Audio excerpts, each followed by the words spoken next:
Hi, welcome back to my kitchen. Today what we're going to do is a classical marinara sauce with pasta. The trick to the whole thing is to have good ingredients. If you have good ingredients, I would say it's 70% of the success. The rest is how you implement it. However, usually when I cook at home, I like to have a glass of wine. Typically I will have some nice Italian music or any music that you like. Because if you don't enjoy cooking, don't cook. Put me in the right mood and then I start to cook. So let's go over the ingredients of what we need to have today. So here I have plum tomatoes. It's a canned tomatoes from San Marzano. It's a sweet, amazing taste. There's no substitute to the quality of that. It's really amazing. Then I have chili peppers. I use one, it's very spicy. And then I have Parmigiano Reggiano, basil, pasta. The water is boiling. What I'm going to do, I'm going to put a pinch of salt in it, maybe two. Just a little bit, don't put too much. Let's get the pans warm and we get started. Oh, by the way, also garlic. What I'm going to do with the garlic, I have it with the skin, crush it a little bit and put it in the pan. I'm going to take the chili pepper as well. Crush it and put it in a pan, and then what I'm going to do, I'm going to put a little bit of olive oil and let it toast a little bit, and then what we're going to do, we're going to add the tomatoes. I'm going right now prepare the tomatoes. What I'm going to do, I'm going to crush them a little bit. I don't like to use a blender because I like you to feel a little bit of the tomatoes when you eat it instead of being like smooth juicy one. So that's what I do, preparing it here.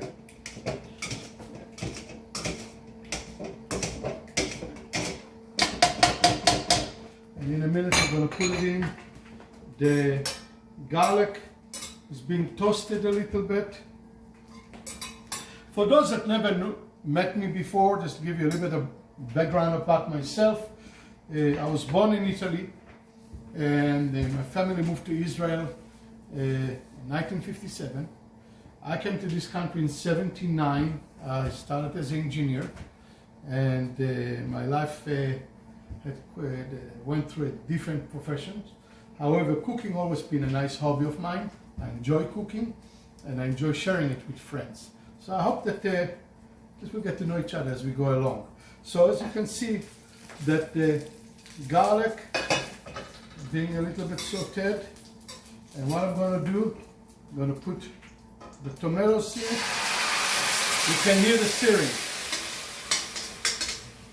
and then you don't need much. I mean in reality that's almost all what we need with a little bit salt and pepper. But just what we're going to do, we're going to let it cook slowly for about 20 minutes to 25 minutes.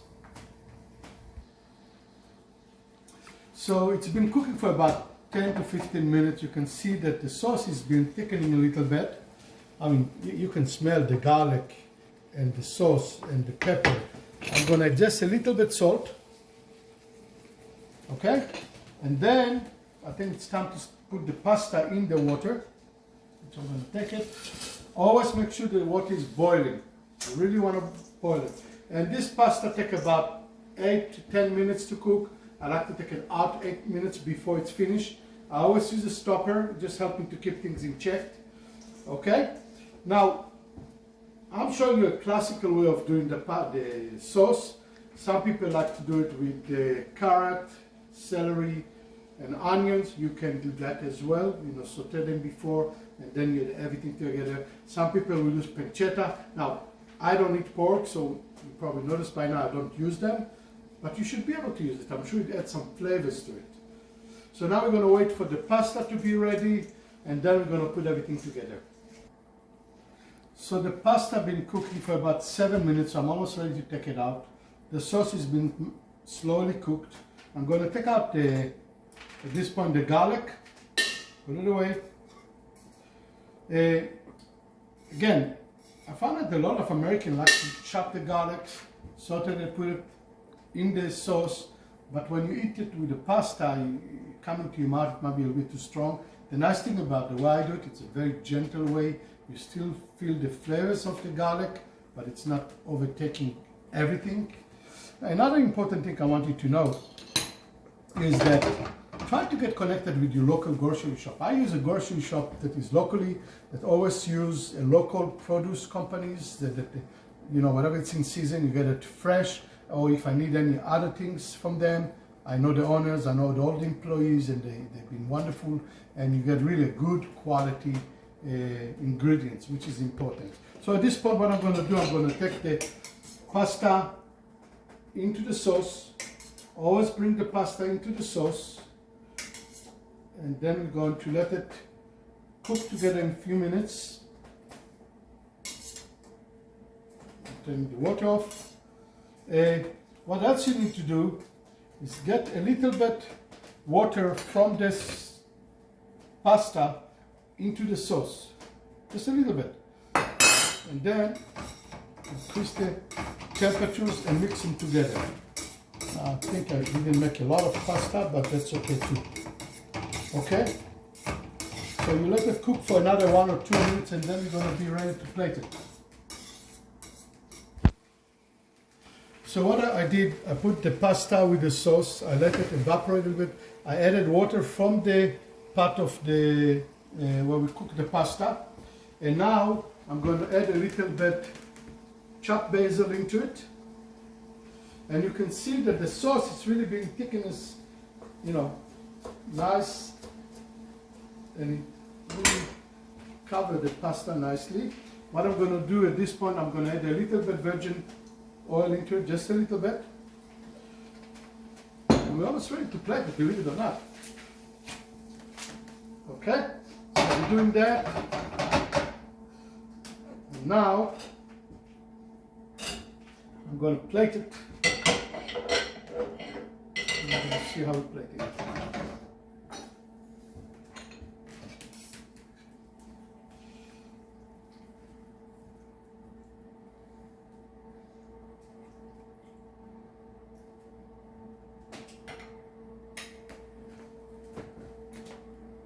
It's almost ready. I'm going to take another few pieces of basil, a little bit Parmesan. Basil.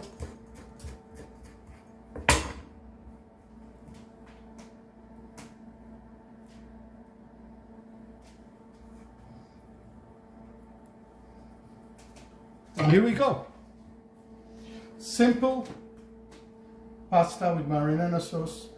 The bottom line is good ingredients. Use the best olive oil you can, the best tomato sauce you can, and the best ingredients, and you cannot go wrong with it.